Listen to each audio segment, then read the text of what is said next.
Great. Okay. So looks like our box is filling up, and we are all set to go.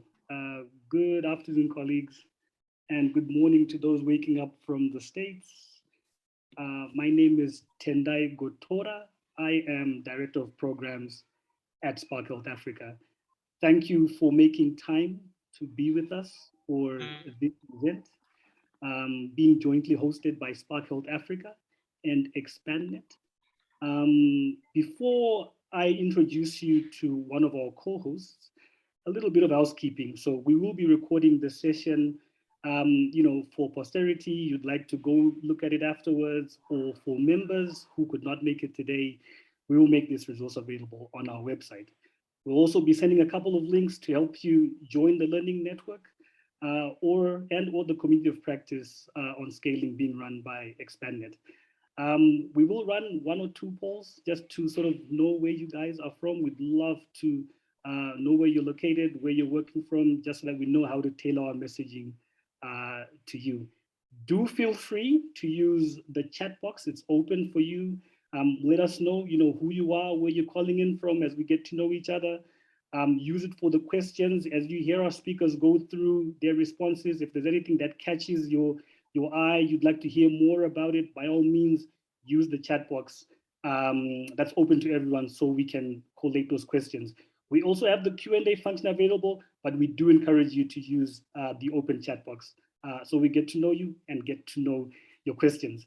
Without further ado, it's my pleasure to introduce our first co-facilitator, CEO and founder of Spark Health Africa, Richard Chivaca.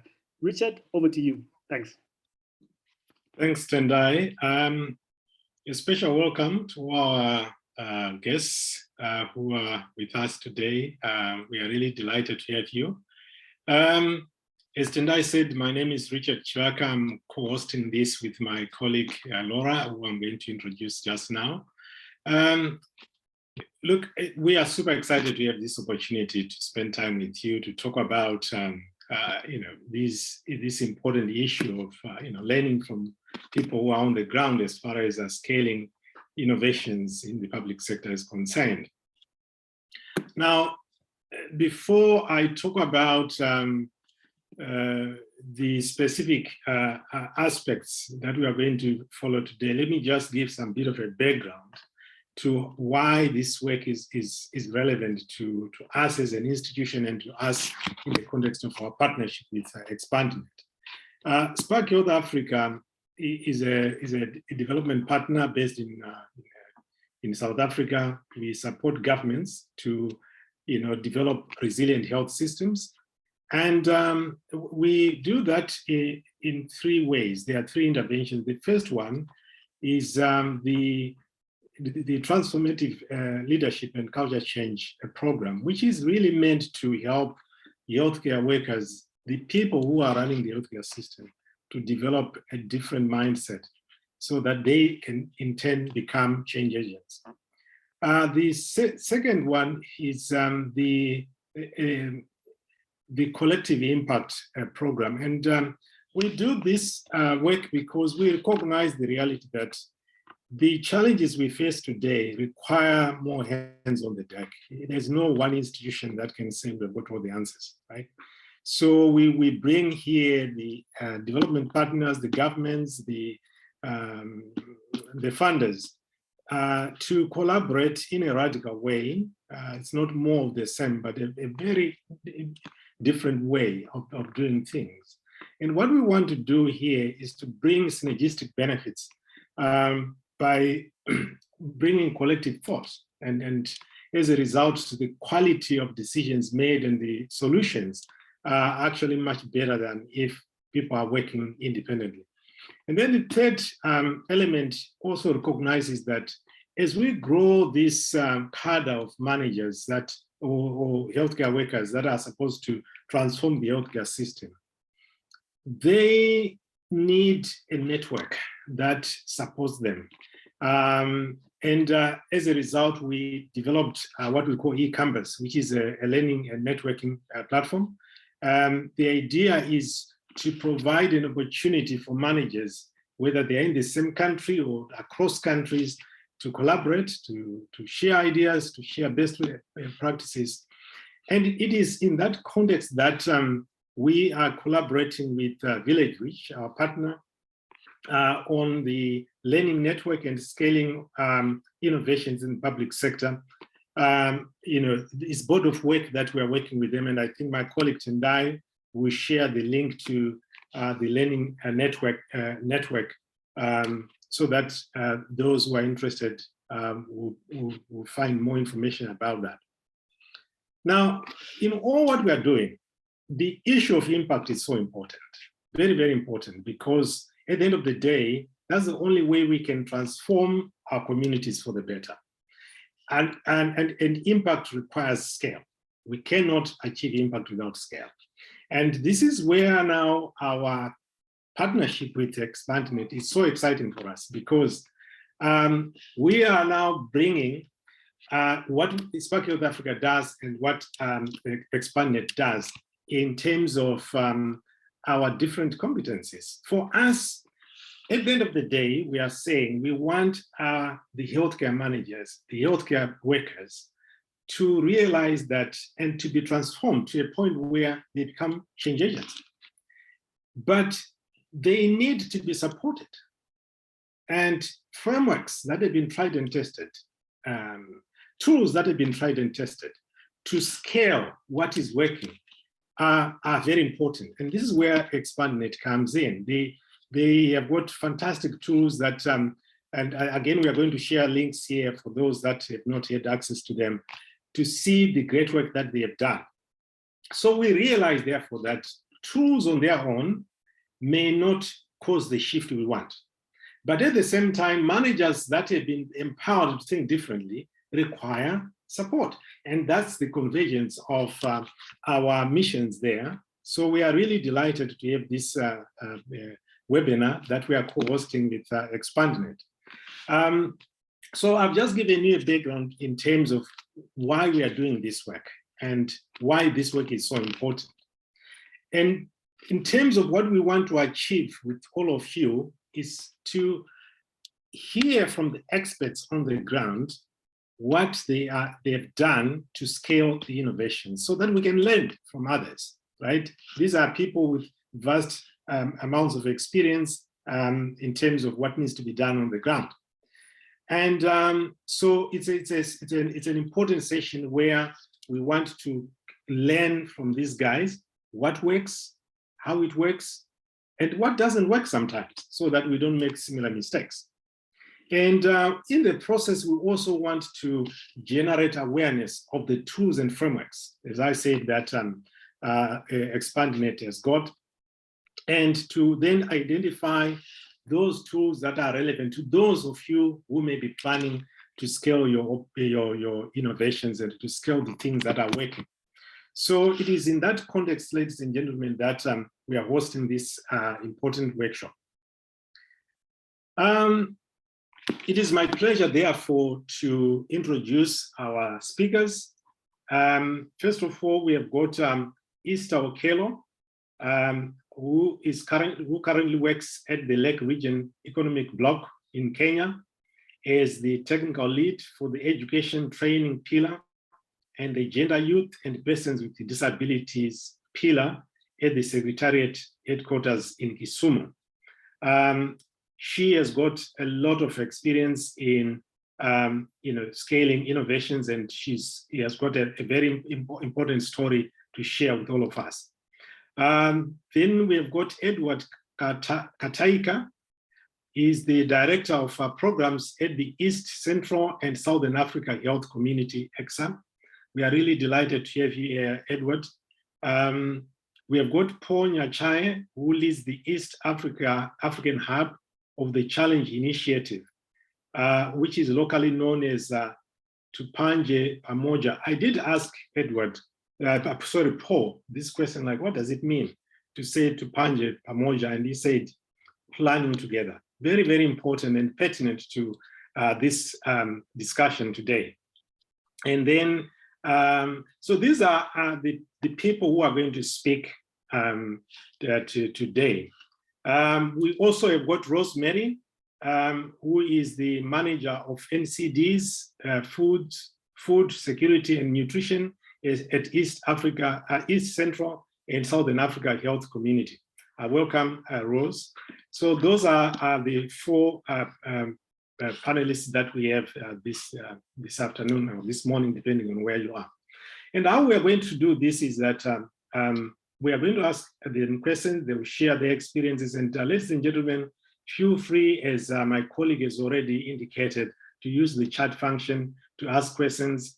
We will pass on some of those questions to our panelists. It then therefore gives me great pleasure, ladies and gentlemen, to introduce my co-host, Laura Ghiron, who is a member of the ExpandNet Secretariat and the president of the Partners in Expanding Health Quality and Access. Now, one thing I can tell you about Laura is she is so passionate about this body of work and has got so much energy. So Laura, over to you. Thank you, Richard. A very warm thank you to the Spark Health Africa team for co-convening this exciting panel. I am so pleased to open the dialogue with a few remarks just about ExpandNet for those of you who may not be aware. We are an informal global network of public health and development professionals who seek to advance the science and practice of scale-up. So as Richard says, we are a group of passionate advocates who are trying to increase the use of systematic approaches to achieve better outcomes in scaling up. And in this mission, as you can tell, we ally ourselves with members of technical government donor agencies like Spark Health Africa, like the Community of Practice on Scaling Up Development Outcomes. ExpandNet co-chairs the Health Technical Working Group of this larger community of practice, and everybody is warmly invited to join both the Learning Network and the Community of Practice and the Health Working Group.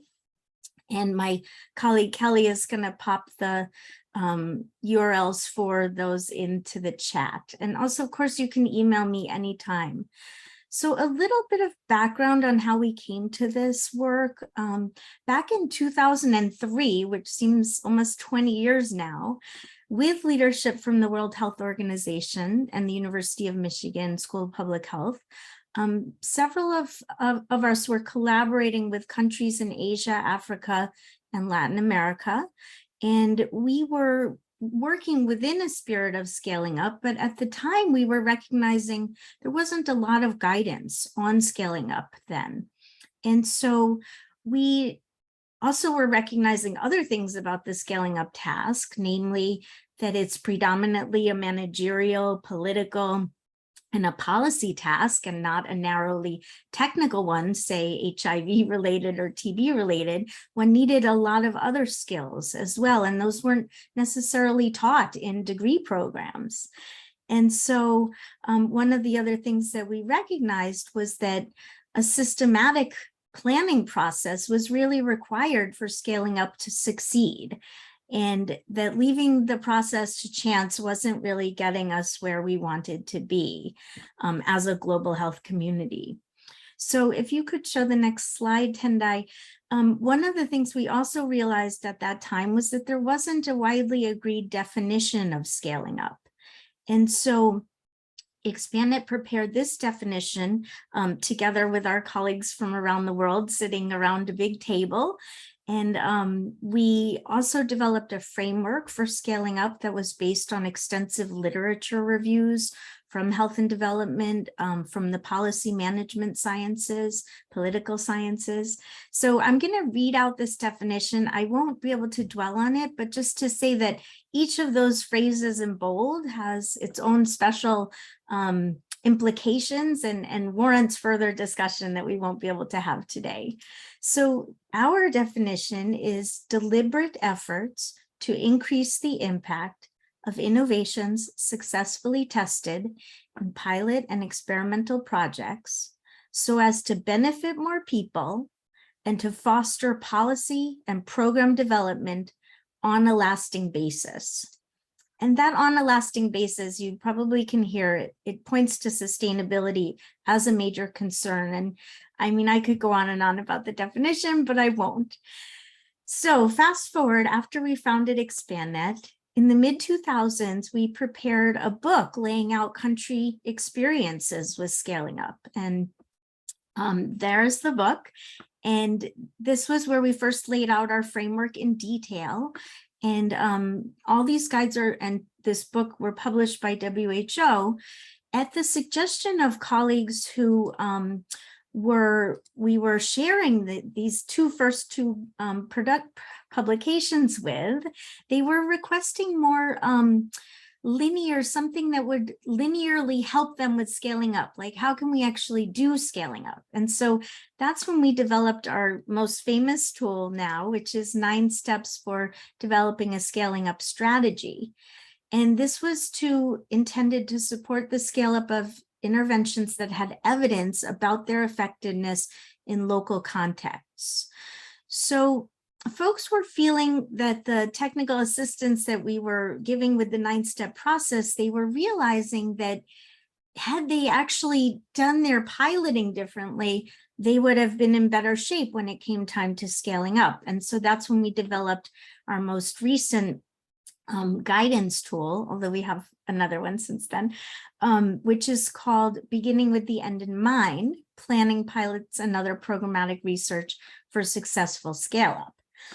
So over these last years, since the tools were developed, we've been assisting a range of projects, organizations, donors to use these tools to work strategically on scale up, and at the same time working on helping to build the field. So that's been the main work of ExpandNet. And in the recent years, we've been working with different kinds of projects. We've been sort of thinking about this scaling up process and how to build the field up and really help people think about it. And that's how we came to this slide, which shows what we refer to as a systematic approach to scale up.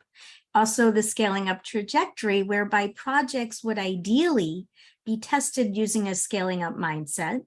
Then they would move on to systematically developing a scaling up strategy.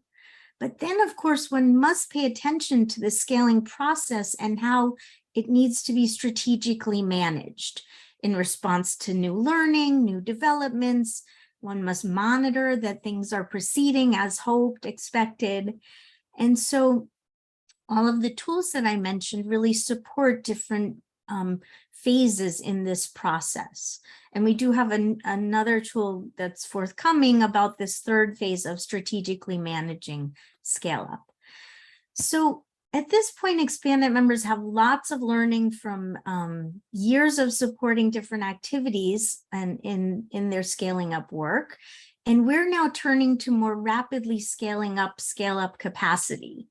And our hope is that by mobilizing our network of professionals and bringing in lots of new partners like Spark Health Africa and others, that we will be able to support a growing movement around scaling up. And one of the ways we hope to contribute to that is to develop what we call a Scale Up Learning Center, which will be an online open source resource for anybody who wants to make use of the learning to benefit from country experiences in a multimedia kind of way, with mentoring ideally from different ExpandNet members. So it's not live yet. We need several more months to get it organized. But if you would like to be added to the mailing list to be sure that you'll get an announcement, please email us or sign on our expandnet.net website. Okay, now I would love to turn it back to Richard, and he will introduce our panelists who are going to give some 5-minute remarks so that you understand as we move into the discussion what they're going to be talking about. So thanks. Over back to you, Richard. Thanks very much, Laura, for those remarks. We will start with Easter. She's going to give us a brief of her work. Again, we are emphasizing the element of brief because we know that people are looking forward to hearing the stories of your scale-up efforts. Thanks.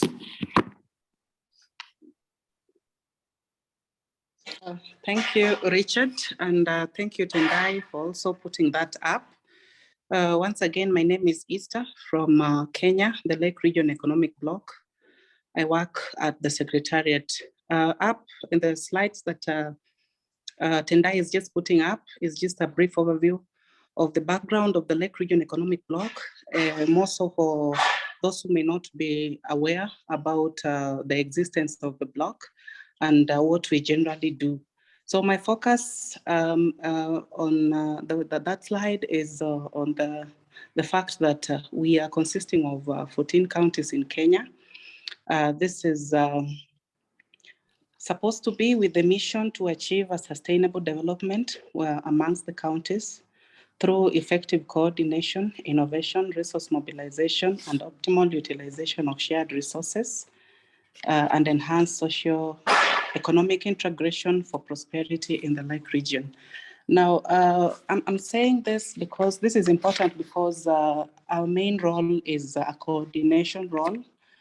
And one of the mandates that we have is to be identifying in the Lake region the best practices that are scalable, and then to exercise this mandate to scale it up to the rest of the region to bring impact. So we are a government body, but a non-political government body which acts as a catalytic agency, and with a commitment to assisting counties within the Lake Region Economic Bloc to generate and to optimize the resources that are within the bloc to adapt impactful solutions, especially in the communities through the various structures that we have.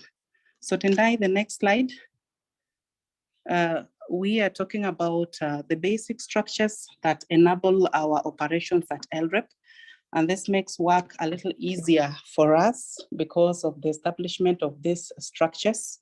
That we work with a summit which consists of the governors who are the opinion leaders and opinion holders. And for any scale, any impact to be felt or any communication to be effective, we always need a buy-in of this political leadership. So the governors cascade down to a council, which is a structure that also helps us to enhance impact. And then down we have the secretariat, the pillar committees and the secretariat. So LREP is positioned in a way that it has very many pillars that overlap and synergize together alongside collaboration with partners. So we know that for us to achieve scale, to impact, we need that collaborative approach. And that is why this structure is set in this manner to support the systems and to ensure effective collaboration and bringing impact to scale. So what basically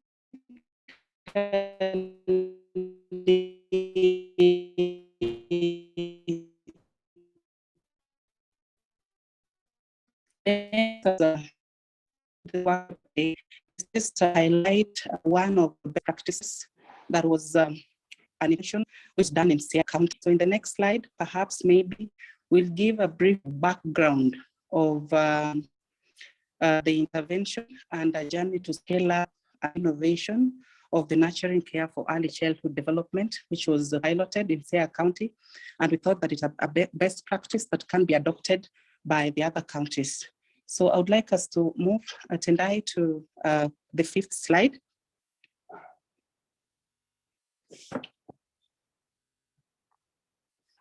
So basically, I hope that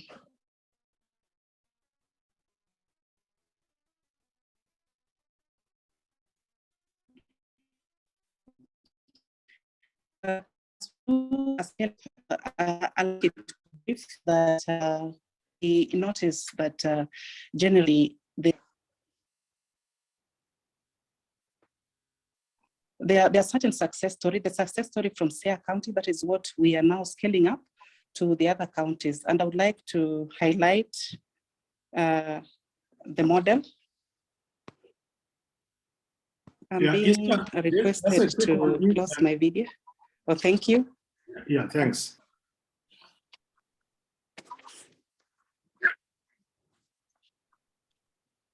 Is it okay now? Yes, we can hear you now. Yes, so basically we are looking at the success story from Siaya County, and this is what we are scaling up to the rest of the counties. And one exciting thing about it was that it is a county-led model that was initiated, of course, under the leadership of the outgoing governor, that actually led to extensive community engagement, which was also used to enhance community ownership of the nurturing care for early childhood development. Basically, this was supposed to be to gain the optimal development of children across the region so that we can have the benefit of having children that are robust, that eventually will lead to the desired economic development in the region that we want. So this required a mindset in the whole region. And for this to be achieved, we had to identify perhaps the drivers of influence, which was done through having the county leadership take charge. And then this was cascaded down to the community.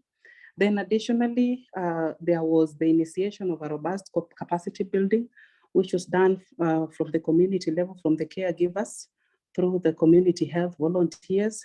And that has been very, very effective.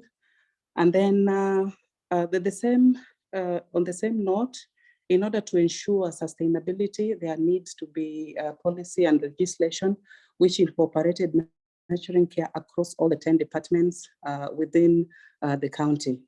Then aside from that, the setting up of a multi-sectoral approach, because the key effect from what you said, Richard, earlier on, that no one institution can claim that they can be able to bring impact on an intervention without that collaborative approach. So there was need of setting up a multi-sectoral team, which was done from the executive, so that this process could run smoothly. Then to ensure that it is ready for sustainability, there was need for a rapid assessment.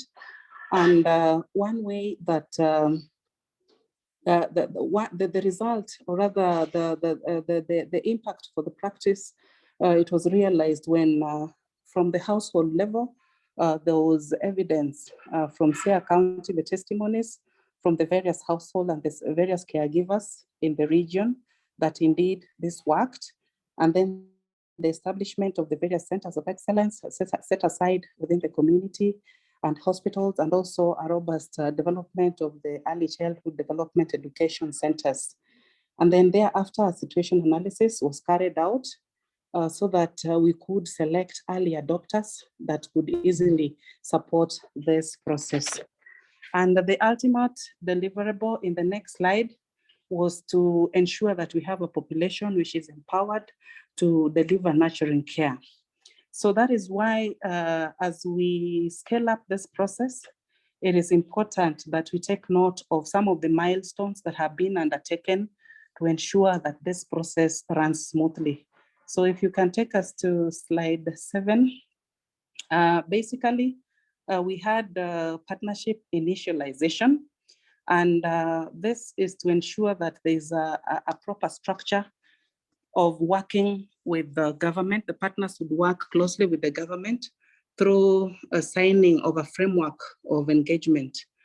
And then, of course, the process of development of a situation analysis desk review process, so that each county could be aware of what is happening at their levels as dissemination was done to the various counties. And then there was need for sensitization now at the regional level of the structures that I had mentioned earlier, the governors from the rest of the bloc, and then the council. Sensitization was done. And then, of course, we have ambassadors at the secretariat who are trained on the science of early childhood development. So these were basic preparations that have been taking place from 2020 to right now. We are in 2022, and we've already selected the phase 1 counties where this is supposed to take place, and more enhanced collaborative framework with partners is happening. So far, we have had a joint work plan with the various partners, because we realized that if we cannot coordinate the partners, then they continue working in silos.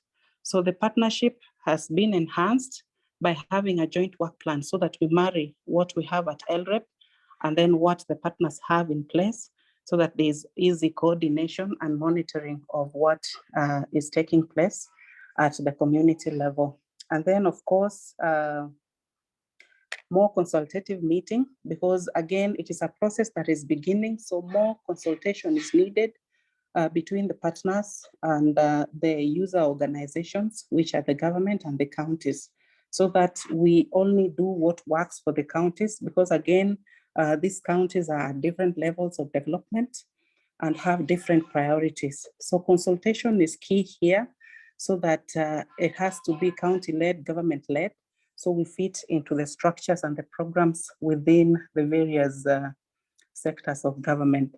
Then lastly, I would like you to take us to the final slide, which again now gives us a proper roadmap of what we are working on, how we are going to do this and how we are achieving this. There's the issue of the partnership in initialization, which I've already talked about, that we've mapped the partners and having discussions with the partners that are inclined towards the nurturing care for early childhood development.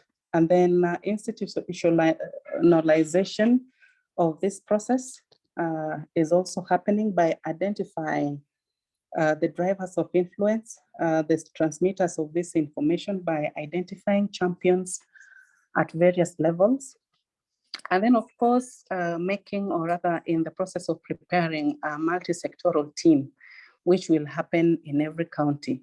And because, again, we are providing that coordination at our level, then as these teams will be set up, then there's need to constantly or regularly convene them so that we are consistent with the context that we are communicating to them, and so that also what they are communicating to the various community is consistent.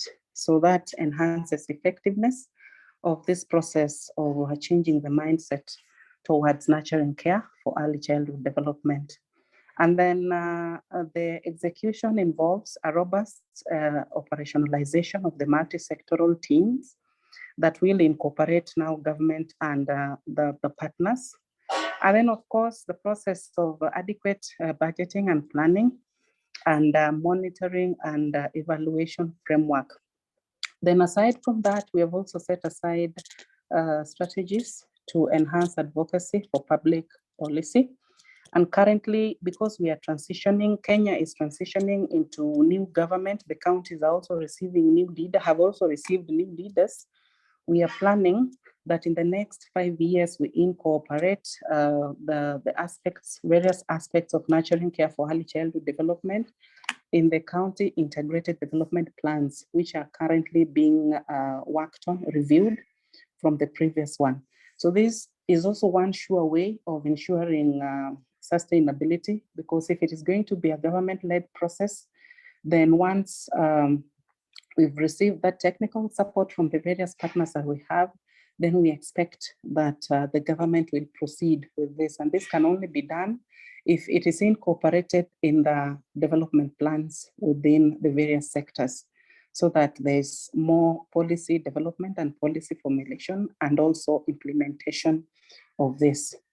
Then aside from that, one key thing that we are also doing is to collaborate with the local universities, academia around the region, and this would be enhancing the aspects of evidence data, more research to be done, to be carried out on these processes as we do monitoring and evaluation. We'll also be able to do rapid assessment from time to time to just ensure that we are on the right track. And if we are not on the right track, then we are able to change course.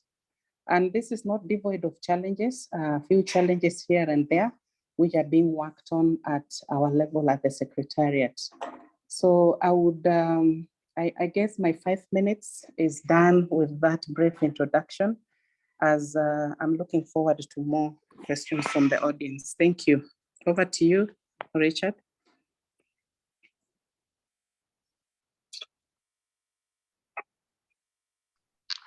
your introduction to your work. We are going to move on to the next panelist, Edward Kataika. If you could just also take 5 minutes to brief all of us what your work involves regarding this important topic. Thank you. Thank you very much, moderator. I will try to limit myself to 5 minutes. Yes, so I'm Edward from EXA Health Community, and EXA is a regional intergovernmental organization that was established in 1974 to foster cooperation on health among its member states. It currently has a membership of 9 countries drawn from Eastern and Southern Africa. Its mandate is to promote and encourage efficiency and relevance in the provision of health services in the region. So in pursuit of this, the organization has a regional platform which brings together policymakers, starting with the ministers of health, senior government officials from the member countries, but also health researchers and program implementers who come together every year to deliberate and identify their common challenges, but also share experiences and the best practices that would assist in addressing those common challenges that they identify together. Among the challenges identified, which form part of EXA's current areas of work, is the issue of human resources for health. We implement programs to develop the capacity of human resources in addressing the health problems of the region. So very briefly, that's about EXA. We can talk about it in a little more detail, but I think in the interest of time, let me move on to the Nutrition Capacity Development Project, which we implemented a few years ago. So this project, which was the World Bank funded, was implemented against a backdrop of the high burden of undernutrition in the EXA countries. Our member states are currently making efforts to address the problem of undernutrition. And most of them are actually members of a movement called Scaling Up Nutrition, or SUN, which aims to accelerate the implementation of high impact nutrition actions. Now, the countries are making those efforts, but the challenge is that their human resources have limited knowledge and capacity to deliver those high impact nutrition actions. So the governments have good intentions and they are making efforts to reduce undernutrition, but those efforts are stifled by the limited capacity of the human resources. As such, our intervention through that World Bank project aimed at supporting the governments of Kenya, Tanzania, and Uganda to build the technical capacity of frontline workers so that they can effectively deliver nutrition actions to their communities and addressing the problem of undernutrition. These frontline workers, we are talking of community nurses, but also the workers at the health facilities and others that are in constant touch with the communities, because these are best placed to deliver these actions. And yet, if you look at their training, it doesn't develop the competences for them to be able to deliver the nutrition actions. So through this project, the competences were developed by strengthening both the pre-service and in-service training of those frontline workers. We thought that this is where we needed to intervene to strengthen the capacity. So at the pre-service and in-service training levels. So at the pre-service level, through that project, we developed a model curriculum for nutrition. This was done consultatively, bringing together various stakeholders to identify what should be included in that curriculum. And then this has to be delivered as part of the whole training program for those frontline workers. And this was piloted in a select training institutions in those 3 countries, Kenya, Uganda, and Tanzania. Likewise, an in-service training program was also developed So we developed an incentive program, and then we implemented it, we delivered it at a selected pilot health facilities and the sites, along with job aids and the support, supervision to those people. So the intention was that eventually we are going to scale up, because we're doing this on a pilot basis, but upon successful completion of this pilot, this intervention was going to be scaled up countrywide, because in the countries it was just in pilot sites, but then also region-wide, going beyond those 3 countries to the rest of the EXA countries upon successful implementation of that pilot. However, although the pre-service and in-service training programs were successfully developed and piloted in those countries and in those sites, we were unable to scale up beyond the pilot stage, because the project also ended just at the time when we were finishing the pilot. So at the completion of the project, it became a challenge now for us to follow through with the process of scaling up that intervention, much as it proved to be a very good, a promising intervention. As part of this project, we had carried out an economic study which revealed that the intervention was actually economically viable and brought huge social returns. Despite all this evidence, and despite this being a very good and a promising practice, it ended at a pilot stage, because the project ended just with the pilot. So very, very briefly, I would want to just share that. I think we can provide a little more detail during discussion should people want us to expound on this. Yeah, but this is what I would want to share, the intervention that we tried to pilot, but we were not successful in getting it scaled up. So thank you very much, moderator. We are also happy to hear about interventions that haven't worked the way they were designed to work, because that will provide important lessons to all of us. Let me come to Paul. If you could also take your 5 minutes, brief all of us about your work, and we pick things from there. Thanks. Yeah, thank you, Richard. And again, my name is Paul Nyachae. I work with the Challenge Initiative and coordinate the East African Hub.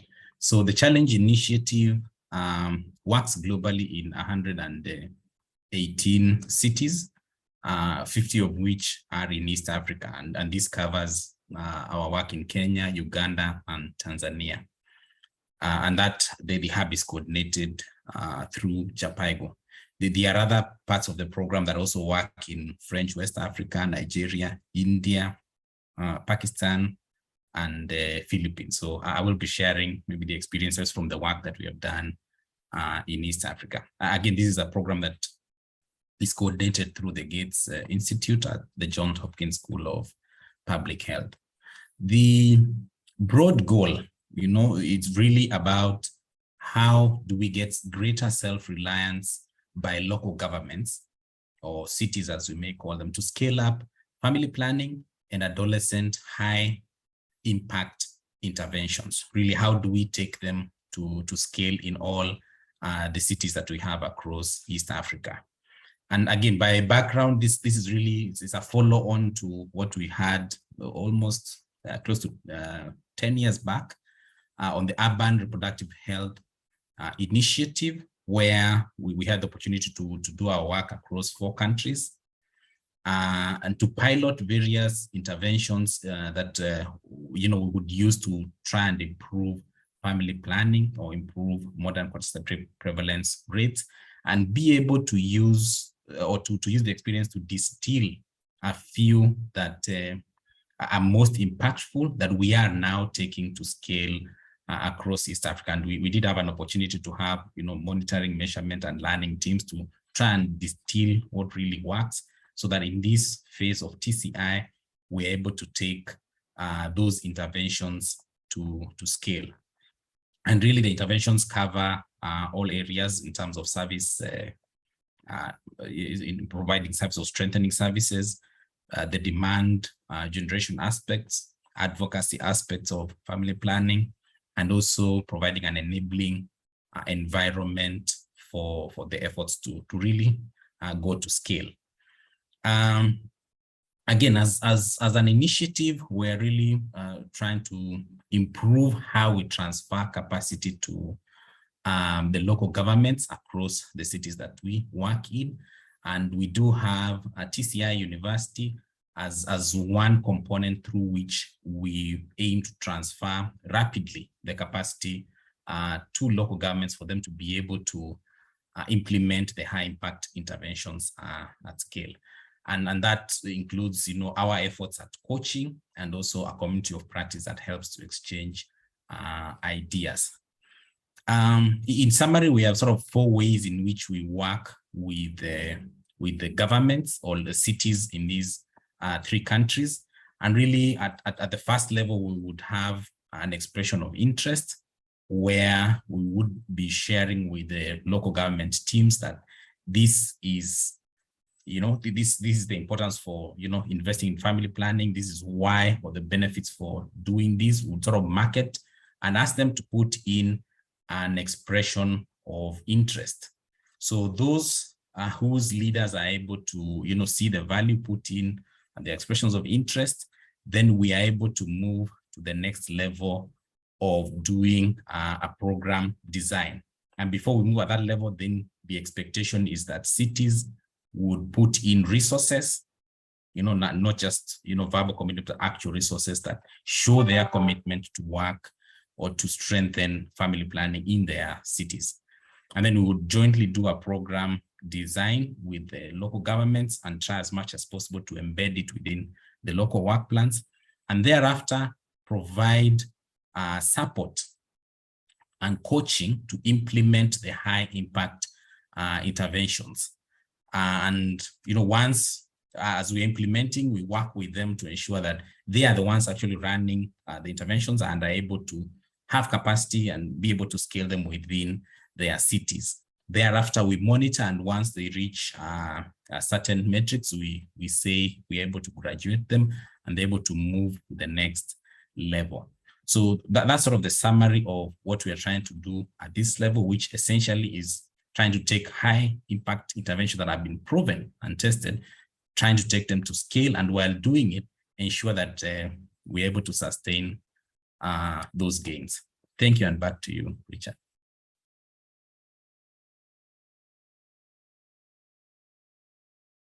Let me hand over back to Laura. Laura, back to you to ask specific questions to our panelists. Thank you. Yes, a pleasure. And just so everybody knows, we were unable to get the chat function working. So please, can you direct questions in the Q&A to our speakers, and we will try to get them answered. Okay, so we only have Rosemary for a few minutes. So I want to start with a question to you, Rosemary, about the EXA work with the Nutrition Capacity Development Project. And that is, can you share a little bit, elaborate on what Edward had said in terms of what has worked and what has not worked well, particularly in transitioning to scale up of the intervention? We heard that that the resources ended, but can you just elaborate a little bit more on that for us? Thank you, Laura. So I can say that we saw that the intervention was addressing the need, and indeed there was a capacity gap among the frontline workers. And we noted that we should not, we could not say that we expect the nutrition professionals to be everywhere, especially at community level. So the major objective was to see how best can we impact the knowledge and skills as well as competence to all other frontline workers, so that they use as a tool to or as a helping hand to scale up the implementation of the key nutrition intervention. So we saw that during the development of the training package, especially the in-service, it was quite involving a participatory approach, I should say. So that one worked very well. And we did not want to assume that the countries were at the same stage. For instance, for Kenya, initially they said that, no, we have a lot of trained nutritionists as well as the dietitians. So why should we train others to do our work? But now the government cannot absorb all these professionals.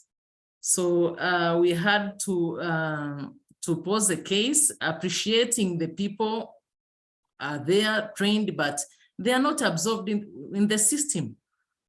So that resistance was well addressed, and up to the final stage, we worked out to develop the adoption as well as the dissemination plan. So each country had their own plan, and that was the way to ensure the sustainability. Even though the resources ended, but we had our own way. Maybe I can just wind up to say how challenging it was at some point. But we thought that maybe the implementation and dissemination plan could guide the countries to carry on the work. But we came to learn that, okay, without resources or without facilitating that process at individual country level, it was a bit challenging. Though we are happy to report that for a country like Tanzania, the training packages were, for instance, the in-service packages were adopted by the country and contextualized, translated in the local language, Swahili, and used. There was a partner who we engaged throughout the development process. For Kenya, yes, they have, but maybe from our side, we have found it a bit challenging because we did not have the resources to follow through the adoption process, to follow through the implementation process. How does individual country implement the plan, the adoption and the dissemination plan, which we developed together during the dissemination events. So that was a bit challenging, and without resources, sometimes it's difficult to attain the scale up, the scalability.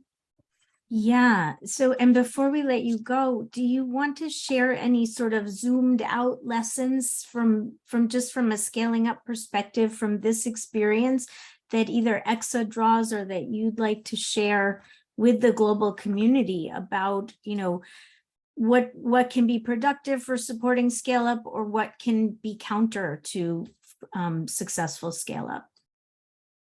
Okay, so as a lesson, I could say that it's quite critical to involve the key players, key partners from the designing throughout the implementation, so that they take over. Like what we have seen, what has happened to Tanzania, I can say that, yes, at least we have seen the scalability there, but we noted that only two or three regions benefited from that, though the package were translated for the whole country. But I think we also noted that it's also critical to have more commitment from the government, making sure that at least somehow, how are they going to support the scalability? We distributed the materials, yes, but you cannot, it's out of control. You need a thorough follow. And as a lesson also from our side, we saw that it was critical to have the monitoring and evaluation framework to be part and parcel of the whole process, to guide us, monitor the adoption process as well as the impact. Because yes, we did the social return on investment, but now we are supposed to do another one to see what has been the impact so far after we distributed, or after we successfully implemented the intervention. So at least this three: involvement of key partners, the monitoring and evaluation framework to guide the process, and solicit more commitment from the government. Yeah. Great, because, and on that point about monitoring, otherwise you're really driving blind and you don't know what's actually happening. So I appreciate all of those insights, and many of which we concur and agree with and have talked about extensively in the ExpandNet guidance. So thank you so much for your participation today. We'll continue on with Edward in your absence. But meanwhile, let me pose a question to Easter, because Easter, you've shared tremendous learning about how to organize yourselves as government to sustainably scale the CIA model. Maybe you can also share a couple of, or a few important lessons that you've learned about organizing multi-government activities so that the rest of us can learn from that. Over to you, Easter. Thank you. Thank you, Laura. Part of it is to basically have a constant sensitization of the intervention that is being carried out. And then we normally have the various structures that I talked about. For example, for LREP, we have structures. When you come down to the various counties, we have the various structures that are mandated to do various roles. So we are leveraging on these structures that exist to try and embed the ECD framework in these structures. And then currently for us, what we are seeing that is going to work is the current transition that is coming in with a new formation of government. So we are looking forward to, again, like starting a fresh induction and sensitization of the new leadership. And then secondly, aside from that, we are also currently working on what I refer to as the county integrated development plans. So once we ensure that the structures, or rather the concepts, are embedded within, then that can take care of the sustainability of this process. And then from time to time, there's usually that challenge of a changeover of leadership, so that maybe one leader may not be, maybe it may have different priorities. So that is why we need to have constant sensitization. And then there's also the aspect of monitoring and evaluation, a framework that we are now going to be working on to ensure that these processes are constantly monitored. Then the other aspect that also works is documentation of the success stories that others can easily identify with, so that at our level, we are trying to convince them that, well, this worked here, so it can also work in your region. So basically that back and forth communication and positive messaging is what has worked well for the region. And this has happened not only in this line of ECD, but also in other aspects and other pillars that we still organize and coordinate. Thank you, Laura, and over to you. Oh, thank you, Easter. That's really helpful and makes me now want to. Oh, sorry, I've muted. Yeah, no, I'm okay. Thank you, Easter. That was really helpful, and it makes me want to now pose a question to Paul, who's outside of government, who as Chivaca and the East Africa Hub is in a position to catalyze government ownership and leadership, which is an exciting way of working. And maybe Paul, you could talk about a little bit more about some lessons that you've learned in trying to sustainably transition the whole leadership process to government, so that people can learn about the way that TCI does that kind of work. That'd be really helpful. Yeah, thanks, Laura. And I think from the efforts that we've been trying to do in TCI, there are a number of lessons that I think that will be important to reflect on. And again, I think the guidance documents that I think ExpandNet team can do talk about this. But I think one we've seen is actually, the need to begin very early. And I think as we're implementing, have that mindset about, what happens to, the end, like when you're about to finish the project, how is that going to be transitioned? And I think at the same time, be able to monitor not just the outputs that, you're getting, maybe maternal deaths going down, you're getting family planning uptake going up, but also monitoring the strengths of the government to take up these interventions? You know, is the capacity there? You know, is the resourcing there? So that as you're walking the journey with the governments that you began early, you're also monitoring these other components that tell you, you know, there's some level of sustainability that, you know, that gives you assurance that you can, you know, graduate. I think the other maybe 2-3 things to just reflect on, I think, would be the resources as you are transitioning. And we found that to really be important, that how do we think about the resources that are required to really transition and have governments take up the activity. So what we've tried, for example, in a program to do is to ensure that the interventions that we have, whatever interventions, if it's an outreach, that, you know, a service delivery intervention, or even a training intervention, to really focus on what are the critical elements of that intervention that are necessary to be implemented. There could be many other things, you know, in that intervention that are not really impactful, that could be done our way, that, you know, would help you have adequate resources to, you know, to ensure that a government or that does not have as much resources can actually continue to implement that. And sometimes the resources may be there, because in our efforts, we've actually had governments put in resources to support family planning, or, you know, the interventions. But then how do you make sure that there's proper planning to ensure even the resources that are put in place are actually being used for the right purpose? And also really finally thinking about the resource mobilization components to support governments to be able to take up where there are gaps to being able to fully or sustainably scale up the interventions. And we've seen instances where you actually able to get domestic resources that governments can continue to implement, or even, you know, think of outside the box, working with other donors to be able to also put in resources that can enable that interventions to continue to happen. Thank you, Laura. Yeah, just to follow up, Paul. So clearly governments are faced with a multitude of needs and areas where they would like to invest, and I'm sure that they often want to invest in family planning, or perhaps not in some cases. Can you just talk about how you support them with agenda setting, and to help them decide that investing in family planning is a good idea, or that it should be on their radar, and that they should release those funds? Can you just maybe talk about some of the key learnings in that process for the audience a bit?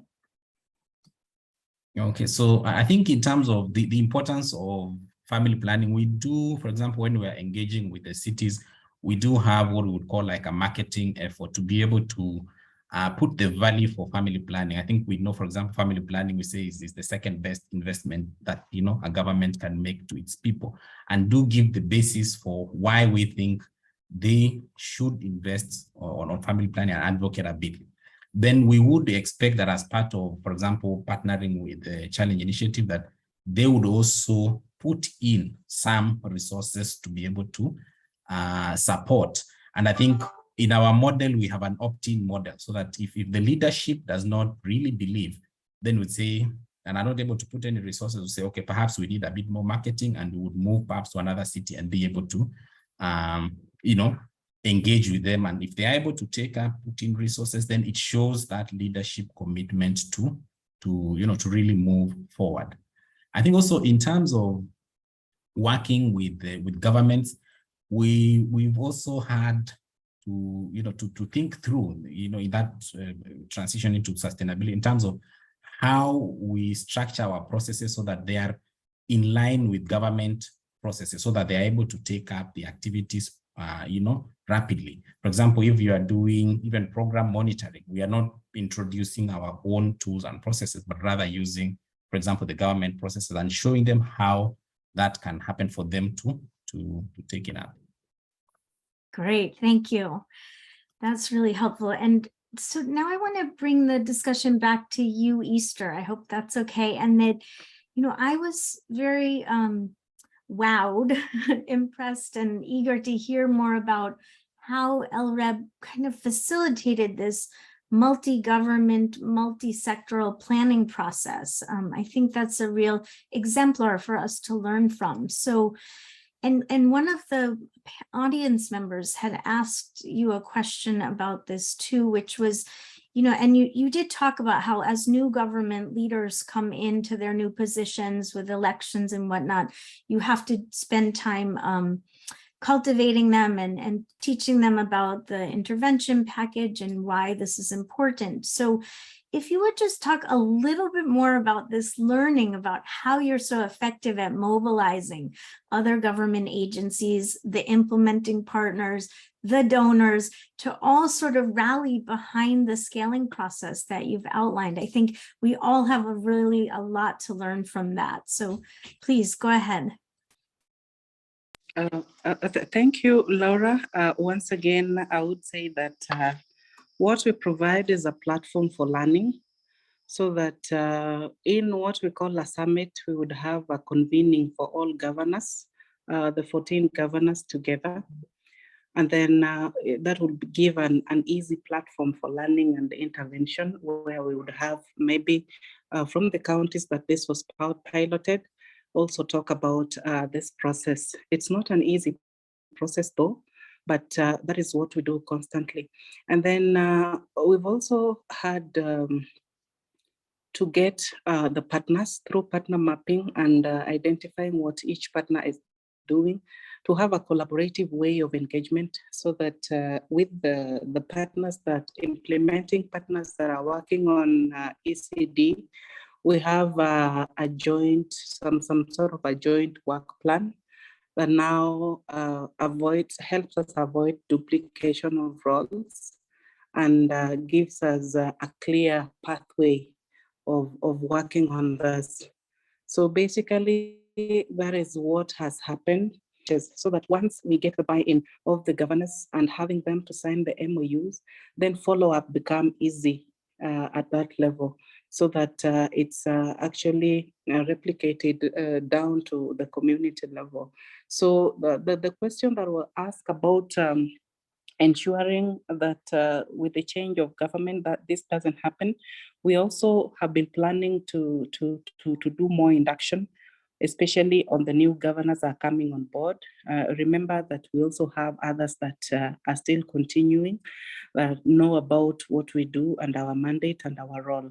So it's basically how we package this information, so that we ensure that it is effectively communicated to the teams, the various teams that we have, that we are getting, but we're also getting a tremendous support from the implementing partners that also work around the same. So I hope I have answered your question. Great, thank you very much. So thank you. So let me come back to Paul for a moment. So Paul, the challenge initiative is, you had mentioned that it's a follow-on to earlier work and that it builds on the initial testing of interventions under the Urban Reproductive Health Initiative. And so one thing I would love to hear you share with everybody is how we know that there's now 20 years later, there's a lot more guidance around scale up, and that there are frameworks and tools out there to help people with this task beyond what ExpandNet has developed. There's a lot of other things. And by the way, everybody, ExpandNet has a bibliography of resources, 500 different publications of all sorts that you can use for inspiration on your scale up work. But Paul, can you share with everybody a little bit about how in the earlier days of the Tupange Urban Reproductive Health Initiative, how the ExpandNet tools were helpful for you in that work, for you and the team of Tupange? Can you just tell everybody that? Yeah, thanks, Laura, for that. And yes, we did work at this is about maybe 10 years back, when we were still doing or implementing the urban reproductive health, that transition to TCI. And I think first I must say it was very useful to have some level of reference that we could use to shape some thinking about sustainability and all that. And I think at that level, at that time, when you're thinking about pilots, it's usually difficult to at the simultaneously think about the end in mind, because people, or at that time, you were thinking about the program, how to deliver just the project deliverables and milestones. But we did find the tools and the work. We did actually sit down to look through some of the, you know, the 9 steps, the guidance on scaling up, to really see what interventions or what could help us. And I think some of the things, if I reflect back, would really, I think the tools really helped us think about the interventions and think about how do you define the interventions. If we are saying we're implementing an intervention, you know, what exactly are you doing? If you're doing, you know, a whole site orientation, what exactly is it? So that if you're not the ones implementing it, somebody else, they're actually able to understand in an easy way what that intervention really is. So in terms of that guidance, in terms of how you actually even define what it is and the evidence that tells you this intervention is actually working. I think these tools also did help in terms of structuring ourselves for the next phase of work, because initially when we worked under the URIs, we're actually doing the work ourselves. We had a lot of field teams going around, you know, working with the ministries and perhaps sometimes doing the training activities. But then in the phase of scale up, we had to think, how best do we structure, you know, ourselves? We can't be everywhere. We are trying to scale. How do we put in some structure to how we can work and support governments to be able to scale up? And we did get our working structure that we are using to date in terms of how we positioned our staff to support the different countries that we are now scaling up. And also some thinking about, you know, who is going to use these interventions? You know, are they public sector, private sector? You know, for example, if they're government sector interventions, who actually is the government? So the tools did help us define, what is it, like the user organization, who is actually going to use them, to the depth of saying who is the person in the ministry or governments that's actually going to be responsible for. Are they in a capacity to handle them? Do they understand, that that intervention or that process that we are trying to look through? And I think even the options that we have to consider, for example, in the first, when we were doing the TCI initially, we had, I think, about 3 years, and trying to see what options do we have as we're trying to scale. We have very limited time. What can we do at scale, given a short amount of resources can we? And we actually did find them quite useful in helping us define some of the areas that we had not actually, tried out or tested, because we are really focused on just the implementation component. Thank you. Thank you very much. So I want to turn now back to Edward, who, with EXA and the health community of EXA, I would love to hear if you could share with the audience a little bit more about how EXA works, because I think that many people may not understand. You mentioned a bit, but they'd love to hear more. And then if you can, once you sort of lay out how EXA works a little bit more, if you could talk about how EXA really helps countries advance on their goals and targets. And just to go ahead, I'm handing the floor over to you for that. Yes, thank you very much. I think what I had started talking about, basically the way we engage with our member states and the various partners is by way of the regional platforms that we have, because that is where we start now to identify the issues that we consider to be priority and they affect all the member states. So through that platform, where the technical people, for example, will come together along with the researchers and the program implementers, through deliberation, through the deliberation and evidence from the region and the various assessments that we conduct, we are able to identify the various issues that we think that the countries should address collectively. We start at the technical level to discuss that and identify those issues. And when we move beyond the technical level, we go now to our highest level, which are the ministers of health that also meet annually. So the technical level, through their senior government officials, they will report to the ministers and say, we have identified these are the issues that are common challenges. Now, I think in doing this, I would also want to mention here that the deliberations that happen at the EXA platforms, we are not necessarily aiming at reinventing the wheel. What I mean by this is that the membership of EXA, as we know, EXA is an intergovernmental organization. And we know that the member states of EXA also happen to be member states of other continental and global level institutions like the WHO. Every year, the same member states join the rest of the other WHO member states to deliberate, and then they pass resolutions. There's the global health agenda that is led by, or that is coordinated by the WHO.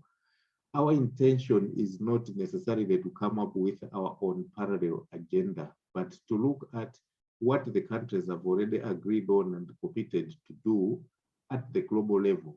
So, for example, you're talking about the issue of Millennium Development Goals. That time, I would give as an example, we are talking of issues of primary healthcare, and there are other program-specific targets or strategies that are agreed at by the global level institutions, and even at the continental level, like the African Union. We had, for example, the Maputo Plan of Action and several others.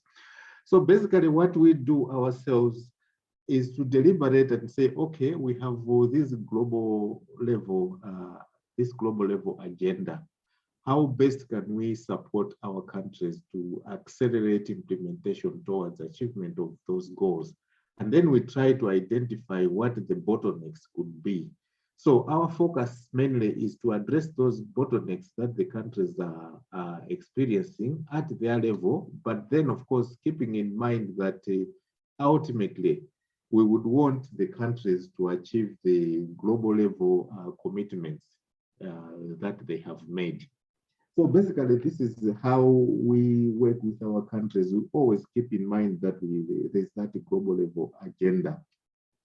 So I would say here, for example, that when we had the MDGs, and then there have been also other global level targets.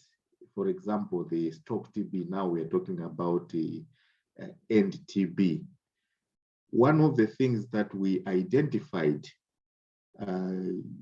impediments to the achievement of the TB targets, the End TB target, we realized that the countries are going to have a problem with the case detection for TB because they had very weak diagnostic capacity because their laboratories were not working very well.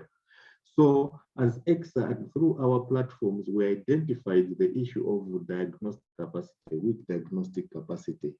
And then we said, okay, we are going to support our countries, strengthen the diagnostic capacity for TB and other infectious diseases, of course.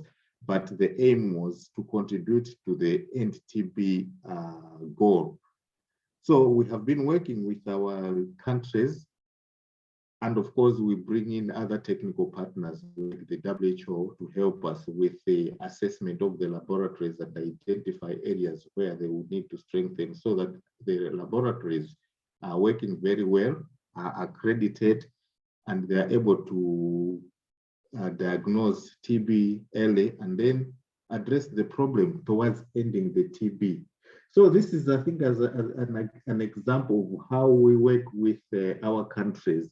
And I think maybe the other thing that I would want to mention here is that when at the regional platforms, when countries deliberate and then things go to the ministers level, there are always commitments made where the ministers pass what we call resolutions. And this is like the countries have now committed that they are going to implement this as a regional agenda to address the common challenges that they have identified at regional level. And then as EXA, we move on to help the countries implement that agenda. As EXA Secretariat, we may not have all the technical expertise to support the countries to implement that agenda. And this is where we rely now on the partners that we have, because we know that there are other partners that may have capacity or the technical expertise to help us work with the countries towards addressing the challenges that we have. So implementation of the agenda is a collective effort. We have the member states on the one hand, of course. EXA is just coordinating those efforts, but then we bring in our partners, all the partnerships, so that others will bring in the technical support, others will bring in financial support. If there is the issue of tools that we may need to support the countries with, we do that. So EXA is just like a coordinating point, because ours is to just facilitate the process of identifying the common challenges and then get the countries, implement the agenda as agreed by their ministers. And of course, everything there is done in line within the context of the global commitments that the same countries make when they meet at the global forums. I think this is what I would say about how EXA works for now. That's really helpful. A lot of insight. Thank you very, very much. So there's a suggestion to invite a member of a participant in the webinar to frame her question. I think it's a she, Otsanya. So can I invite you to unmute and pose your question to the speakers? Is that possible? Is that going to work, Tendai? Yes, Laura, I've added it to the functionality to talk. So Otsanya, by all means, go ahead.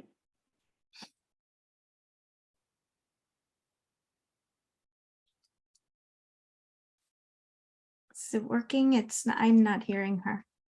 Otsanya, can you unmute yourself? I see you're still muted. You have to manually unmute.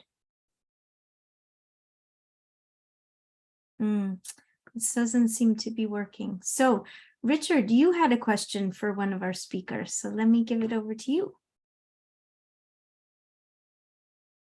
Perhaps we should go to all our speakers as we are inching towards the end of our call.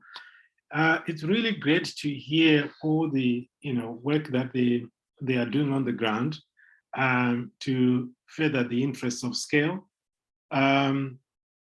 Now, maybe at this point, if we could just synthesize the key challenges that we all need to be aware of as we think about scale.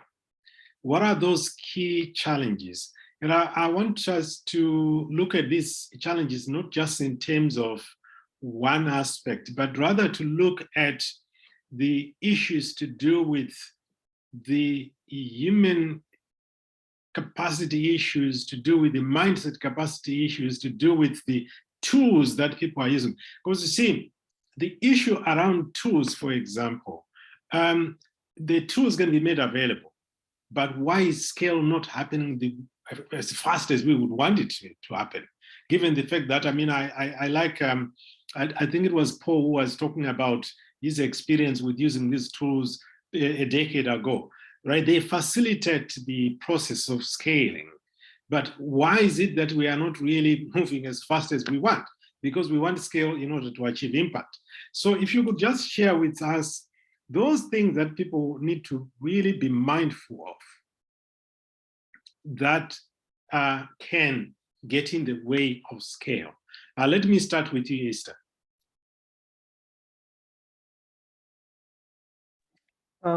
Thank you, Richard. We are looking at what can possibly hinder sustainability of scaling.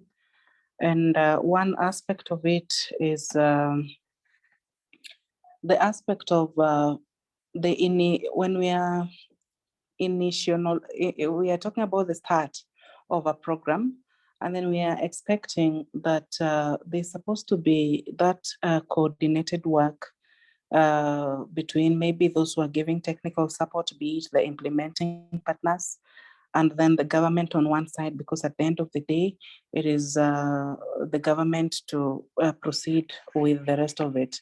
So the aspect of co-designing this program from the start, so that we have one goal set for this, and then understanding the priorities of the government, and then just working within those priorities that are set.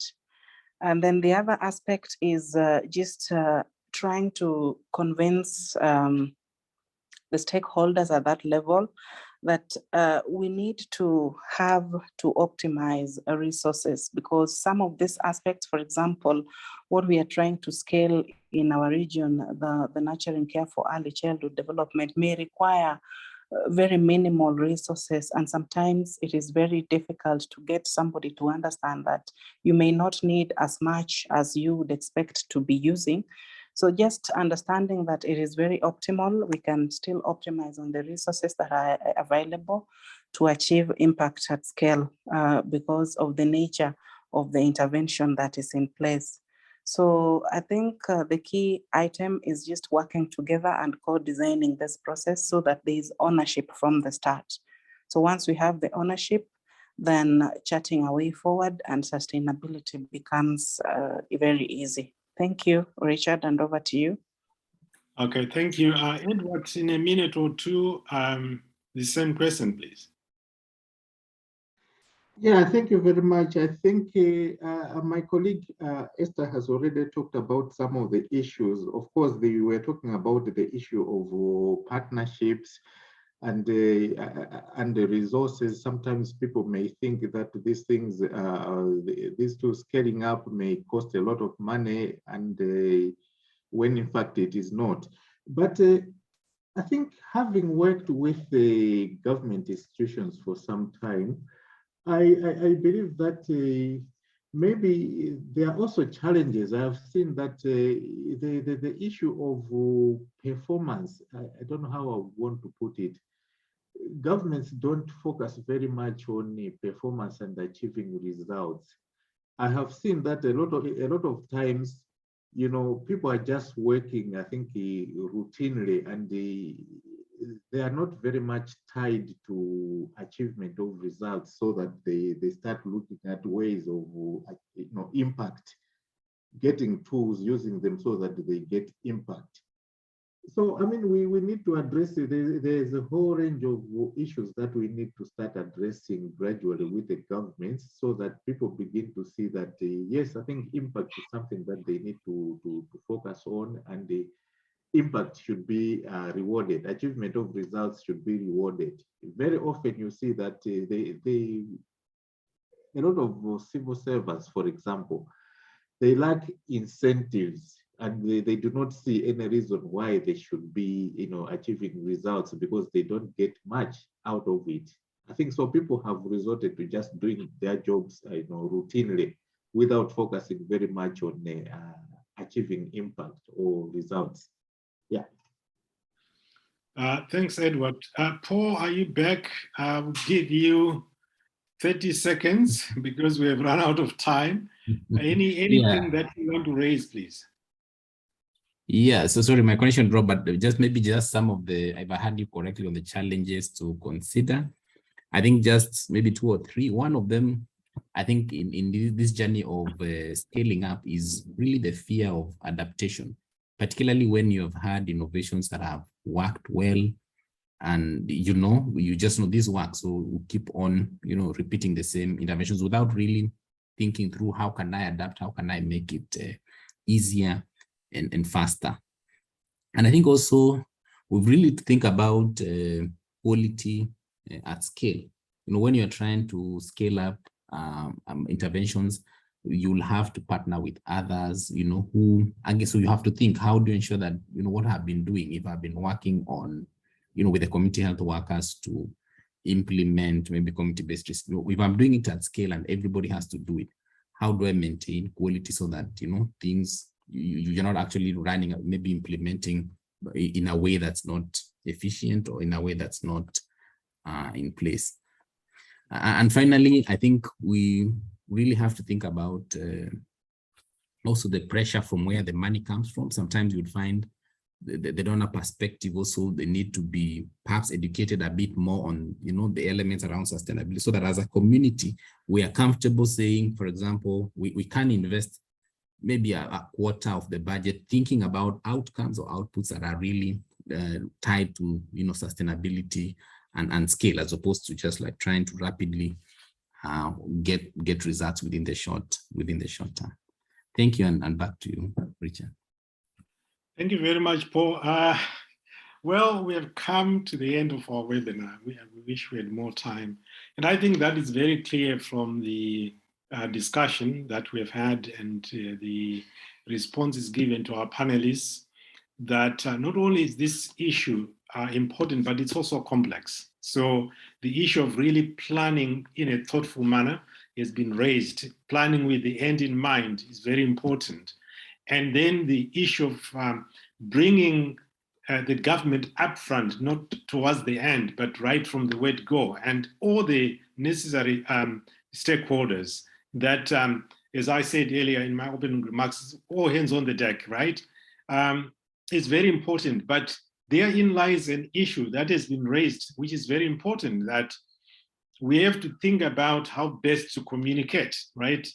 Because you are going to have to manage the different stakeholders.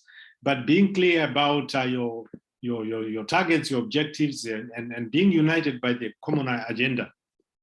On the tool side, I think it's very clear that the tools are there, the tools work, and I think we are glad to have the tools that ExpandNet has developed, and the books that Laura was talking about. Very, very exciting material. But how do we take that that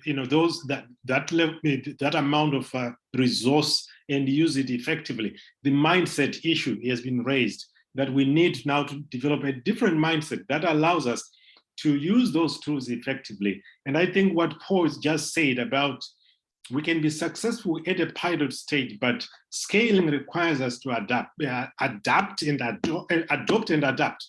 And that also requires a different way of thinking. It requires the understanding that you can't do it on your own. You have to work with other people. It also means that there's a give and take in the relationship, isn't it? You can't just say, I've been running with this, and then when other stakeholders come, they are not given the space to participate effectively. So there's a lot of stuff that we've learned here about what works and what doesn't work, and the things to think about. And I think towards the end, we're hearing things to really think about to make sure that the scale efforts are actually successful, whether it's the ownership by the government, the role of the development partners, the resourcing issue that was raised earlier, that you can run out of resources. How do we plan that with upfront? Think about that. So, ladies and gentlemen, I think for us, what we wanted to do, number one, was to make sure that we can hear from the experts what they have gone through, their journey to scale, and even the not so successful stories are helpful for us to think about. Number two, we wanted to say there's help. There is help. There are tools out there. There are frameworks that have been developed. Let's use them. And I think with what ExpandNet is offering, it's not like you have to buy. And like what I think it was Paul who was saying that some people may not want to use those because they think it's very expensive. Now, they are not for sale. You use them, but we need to adopt the right mindset. So thank you very much, everybody, for your contribution. We invite you once again to check out the material on the ExpandNet network. And for us, our learning network, we've got the links there. Check out what we are doing. Join us. Let's continue to work together. Thank you. Thank you, everybody. It was great to have you with us, and good luck. Take care. Thanks. Yes. Thank you, everyone. Bye. Bye. Okay, bye-bye.